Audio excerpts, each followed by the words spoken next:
Welcome to Truman's Town Hall with your host, Matt Truman.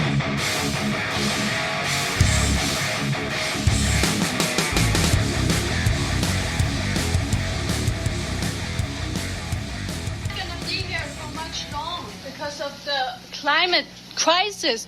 We only have a few months left. I love that you support the Green Deal, but it's not getting rid of fossil fuel. It's not going to solve the problem fast enough. A Swedish professor saying, we can eat dead people, but that's not fast enough. So I think your next campaign slogan has to be this: we got to start eating babies. We don't have enough time. There's too much CO2. All of you're a pollutant. Too much CO2. We have to start now, please. You are so great. I'm so happy that you're really supporting the Green Deal, but it's not enough. Even if we would bomb Russia, we still have too many people, too much pollution. So we have to get rid of the babies. That's a big problem. Just stopping having babies is not enough. We need to eat the babies, and this is very serious. Please give a response. Thank you. We'll go ahead. Okay. No, we'll go ahead. No. Yeah, no. Thank you. So I think, so one of the things that's very important to us is that we need to treat the climate crisis with the urgency that it does present. Luckily, we have more than a few months. We do need to hit net zero in several years. But I think we all need to understand that there are a lot of solutions that we have and that we can pursue, and that if we act in a positive way, there's space for hope. Mm-hmm. We are never beyond hope. Never. Whoa, ladies and gentlemen, thank you for downloading this episode. Thank you for sharing with a friend. I apologize. This podcast gets released on Monday. It's the weekend edition released on Monday. This was a very busy weekend. I recorded a podcast, and it didn't turn out the way I wanted it. So here it is on Monday, the weekend edition. We're going to talk about national politics, as you just heard, state politics. We're going to couple those two things in the weekend edition. Hope everyone's having a good Monday. Wow. Could someone please go check Cheryl's she shed, because there may be something going on. But AOC, Alexandria Ocasio-Cortez, of the 14th Congressional District in New York, not once said, no, we're not going to be eating any babies. Sit back down. Remember when John McCain ran against Barack Obama and the lady stood up at John McCain's town hall meeting and said, listen here, Barack Obama's a Muslim and he hates America, or something like that. And McCain's like, no, Barack Obama is not a Muslim. He doesn't hate America. We just have fundamental differences on political things. So thank you, but go away. She didn't do that. AOC was like, well, we got a little more time before we go eat the babies, right? Wow. That's the left today, ladies and gentlemen. 2019, that is the left. They want to eat babies. Boy, I hope that was a parody. I really do. I hope that it comes out that that's actually a comedian trying to stir up some things and maybe some publicity or something. I don't know. But watching the news and watching the new left rise inside the Democratic Party, it's probably serious. That was the creepiest yet shocking thing I heard all week. More to come. The new left is really rising in the Democratic Party, right? And we know from years past what happens with the Democrats. Bernie Sanders got pushed to the side. Remember that little fiasco that came out? Yeah, if you don't, that head DNC folks pushed old Bernie aside so they could bring in Hillary, usher her in. because they felt like she had a better chance than Bernie did. And he's like, okay, no problem. You guys, you did some political finagling to move me away. Google it if you don't believe me. Well, they did the same to Tulsi Gabbard, the one Democrat that I would support over Donald Trump today. If the voting happened today, Matt Truman would pull his lever or write it in Tulsi Gabbard. What did the Democrat Party do to her after the June debate where she ripped into Kamala Harris? What is all the social media companies doing? They're suppressing all of that. So much so that back in July, Tulsi Gabbard sued Google for $50 million. There's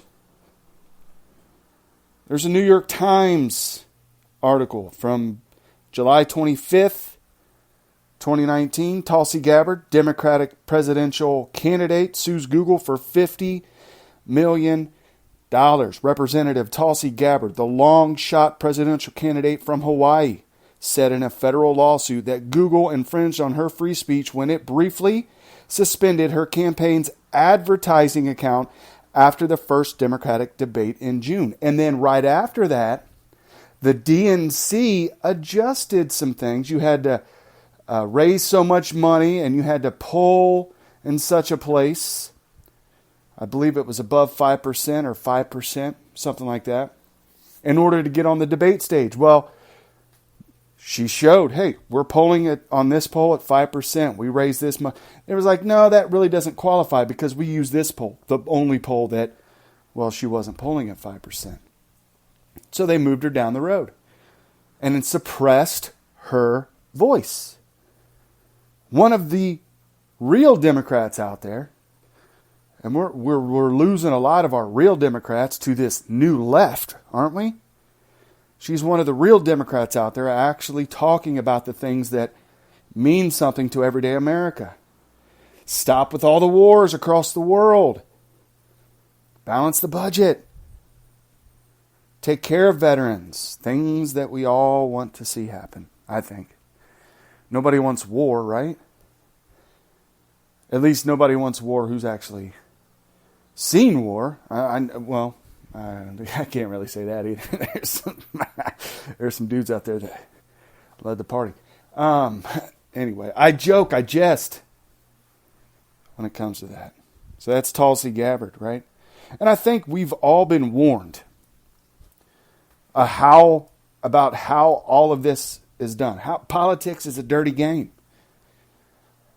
From local politics all the way up to the national politics, it's a dirty game. There are a lot of different maneuvers that are done in order to win that power. Why is it so important to have all that power? When I look at it, and you may have a different answer, I'd love to hear it. Go over to the Facebook page, Truman's Town Hall podcast Facebook page, and let's talk about it. But what I think about power, where do they get? After power, it's what? It's money. Right? It's all about money. Funneling money to your friends. Leaving office like a lot of presidents do and earn $300,000, $500,000 per speech. Becoming a millionaire after your time in office. It's a big money game. You have to raise, for national politics, millions of dollars to even run. To even be noticed. The news media won't even talk about you. They won't interview you. They won't let you on the debate stage. They won't do anything unless you have that cheddar.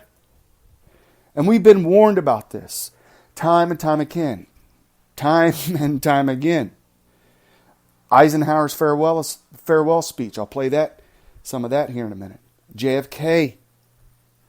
Ronald Reagan. All these men who were at the highest echelon of political office have warned us what's going to come down the line if the people do not keep government in check. You've had different incidents over the years where you see government overreach, outward government overreach. Eisenhower's farewell address at the time in 1961 did not get a good viewing audience. But over time, people went back to it and said, wow, this guy warned us about a whole lot of things, Eisenhower. A vital element in keeping the peace is our military establishment. Our arms must be mighty, ready for instant action, so that no potential aggressor may be tempted to risk his own destruction. Our military organization today bears little relation to that known of any of my predecessors in peacetime, or indeed by the fighting men of World War II or Korea. Until the latest of our world conflicts, the United States had no armaments industry. American makers of plowshares could, with time and as required, make swords as well. But we can no longer risk emergency improvisation of national defense. We have been compelled to create a permanent armaments industry of vast proportions. Added to this, 3.5 million men and women are directly engaged in the defense establishment. We annually spend on military security alone more than the net income of all United States corporations. Now, this conjunction of an immense military establishment and a large arms industry is new in the American experience. The total influence, economic, political, even spiritual, is felt in every city, every state house, every office of the federal government. We recognize the imperative need for this development, yet we must not fail to comprehend its grave implications. Our toil, resources, and livelihood are all involved. So is the very structure of our society. In the councils of government, we must guard against the acquisition of unwarranted influence, whether sought or unsought, by the military-industrial complex. The potential for the disastrous rise of misplaced power exists and will persist. We must never let the weight of this combination endanger our liberties or democratic processes. We should take nothing for granted. Only an alert and knowledgeable citizenry can compel the proper meshing of the huge industrial and military machinery of defense with our peaceful methods and goals, so that security and liberty may prosper together. Akin to and largely responsible for the sweeping changes in our industrial military posture has been the technological revolution during recent decades. In this revolution, research has become central. It also becomes more formalized, complex, and costly. A steadily increasing share is conducted for, by, or at the direction of the federal government. Today, the solitary inventor, tinkering in his shop, has been overshadowed by task forces of scientists in laboratories and testing fields. In the same fashion, the free university, historically the fountainhead of free ideas and scientific discovery, has experienced a revolution in the conduct of research.